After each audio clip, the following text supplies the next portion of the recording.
UFC Vegas 106, Burns versus Morales has just wrapped up, and this was a really easy card to predict on. I think I got 2 fights wrong. I think I went like 13 for 15 or something like that. I was cooking. This card was too easy. Not 13 for 15 because a card got canceled, so whatever the math is on that, I'll do the math later. But we cooked, man. It was a really easy card, and like I said, the main event went exactly how I went. Obviously, this card in general, I think it was pretty solid. I think it was like the fights delivered. I'm not just saying this because I got damn near every pick right. I think the fights were fun. Main card, it started to slow down. Like we started getting less finishes, but we're still getting fun fights. So we'll talk about this entire card. I'm sure you guys are ecstatic about this stat card. And oh my God, the fight night next week, chat. If you think this was stacked, just wait till next week, bro. Fucking A. But yeah, Burns gets knocked out in the first round. I told you guys this was going to happen. I said before the fight, I don't even think Michael Morales is all that great. I just know Gilbert Burns does not have that fighting ability in him anymore. He's just not the same person. He's not even that great. I really feel like before this fight, Gilbert Burns' biggest accomplishment was losing to Chimaev and losing to Usman. And I feel like he still has an ability to not take, straight punches, or not straight punches. He has the ability to just take punches poorly still. That hasn't changed. He still does that thing where he just jumps into an overhand and resets and backs up, jumps into overhand. Everything I said in my prediction live, it came true. Like, it just that Morales was a little bit too much on the feet, too athletic, too explosive. So result didn't really surprise me. I guess I'm surprised about how quick he did it. I thought Burns was going to give up in the second round, but he ended up giving up in the first round. So it shows that 38-year-old Burns just don't got it anymore, does he? Fucking A.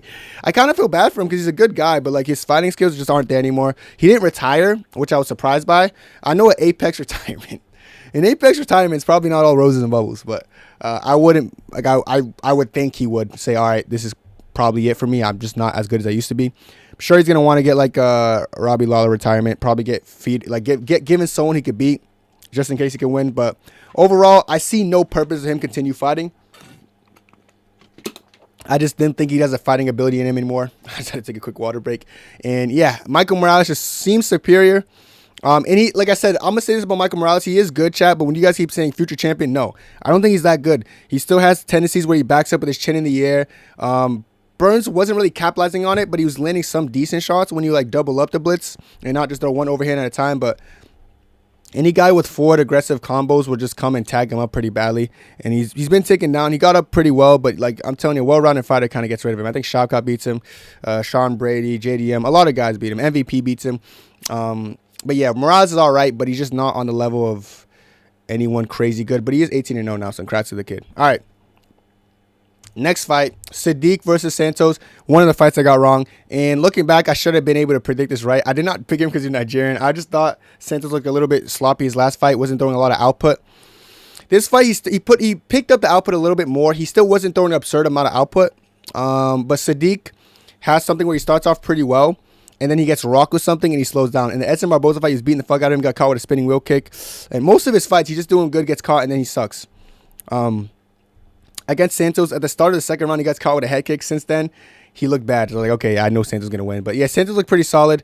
I scored it 2-1 for Santos. Sadiq is just, he's not bad. I always said he's probably the worst Nigerian I've ever seen in a UFC. I'm not hating either. I think he's good. But like out of every other Nigerian, like Nezuchuku and like Izzy and Usman, he's just probably the bottom half. But he's been ranked before. He's not horrible, but this was his lightweight debut. He shows that he wasn't really fit for lightweight. Santos didn't look all that great either, but he looked better than Sadiq. So moving on to that fight.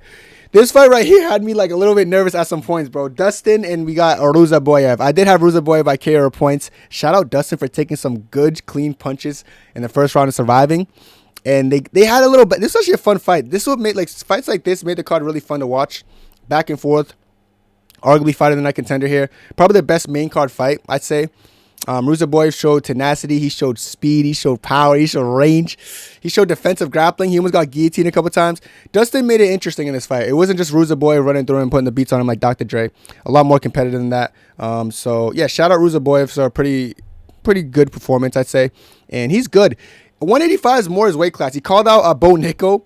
I don't think Bo Nickal's going to want to take the fight, guys, because Bo Nickal, he knows he's kind of undersized for the weight class, and RDR kind of uses size to just bully him. I'm sure Ruzaboyev will use his size and explosivity to like frustrate Bo, who's just not that good on the feet.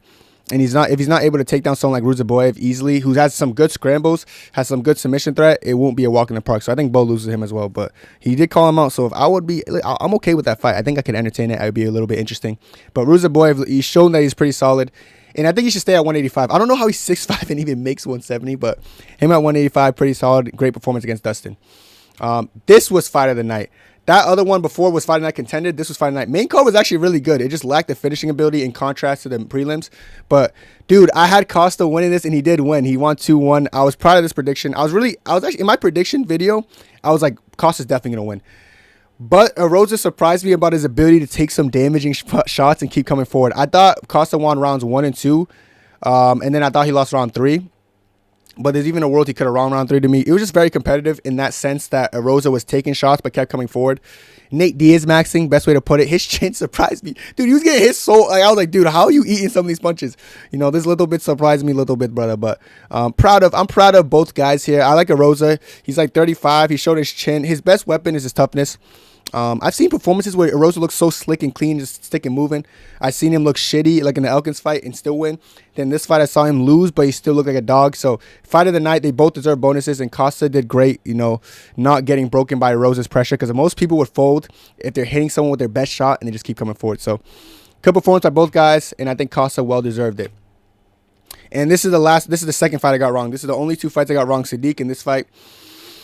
Thought Camilo was going to put the beats on him like Dr. Dre. I'll be real. In my prediction video, I said I didn't know either guy, and I didn't know either guy. I ended up going the guy making his UFC debut, which is Camilo, just because I saw his record and I saw his like past couple fights compared to Gabe Green, who was like a little bit inconsistent. But this was like a vibes pick, and I got it wrong.